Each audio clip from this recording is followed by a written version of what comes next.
السلام علیکم پیارے بچوں، آج جو میں آپ کو کہانی سنانے جا رہا ہوں وہ ہے جھیل کی سیر۔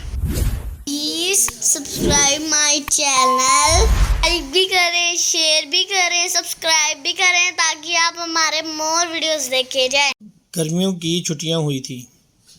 ابو نے تینوں بچوں کو خوشی کی خبر سنائی کہ اس دفعہ چھٹیوں میں ہم اپنے آبائی گاؤں تمہارے دادا کے ساتھ منائیں گے۔ حسن، احمد اور عمر بہت خوش ہوئے کیونکہ گاؤں جا کر جھیل پر سیر کرنے کا انہیں بہت شوق تھا۔ اگلے دن جھیل پر پہنچ کر وہ سب حیران رہ گئے کیونکہ جھیل کا منظر ان کی سوچ کے برعکس تھا۔ جھیل کے اوپر جہاں بجہاں پلاسٹک کے شاپر، جوس کے خالی ڈبے اور پانی کی خالی بوتلیں تیر رہی تھیں۔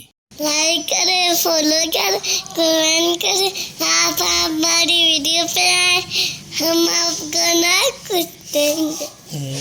جھیل کے ارد گرد بھی کچھ ایسا ہی منظر نظر آ رہا تھا۔ ابو نے بچوں کے ساتھ مل کر صفائی کرنے کا فیصلہ کیا۔ حسن اور احمد بھاگ کر گاڑی میں گئے اور ان پھلوں کے خالی شاپر لے آئے جو وہ سیر پر کھانے کے لیے اپنے ساتھ لے کر آئے تھے۔ بچوں نے شاپر میں جھیل کے ارد گرد جمع گندگی کے ڈھیر کو سمیٹنا شروع کر دیا۔ ابو نے جھیل میں موجود گندگی کو صاف کرنا شروع کیا۔ دوپہر ڈھلنے تک صفائی کا کام مکمل ہو گیا تھا۔ سب لوگ بہت تھک چکے تھے۔ کھانے سے فارغ ہو کر انہوں نے وہاں خوب لطف اٹھایا۔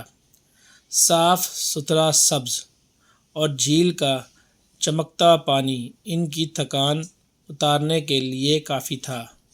وہ سب جب واپسی کے لیے روانہ ہو گئے تو انہوں نے دیکھا کہ کچھ مینڈک خوشی سے اچھلتے ٹر ٹر کر رہے جیسے ان کا شکریہ ادا کر رہے ہوں۔ بچوں، اس سٹوری کا مطلب ہے ہر جگہ کی صفائی ہونی چاہیے، اور آپ کو پتہ ہے کہ صفائی ہمارا نفس ایمان ہے۔ تو بچوں، خوش رہو اور صاف ستھرے رہو۔ لائک کریں، شیئر کریں، کمنٹ کریں اور سبسکرائب کریں تاکہ آپ ہمارے لیٹسٹ اپڈیٹ جان سکیں۔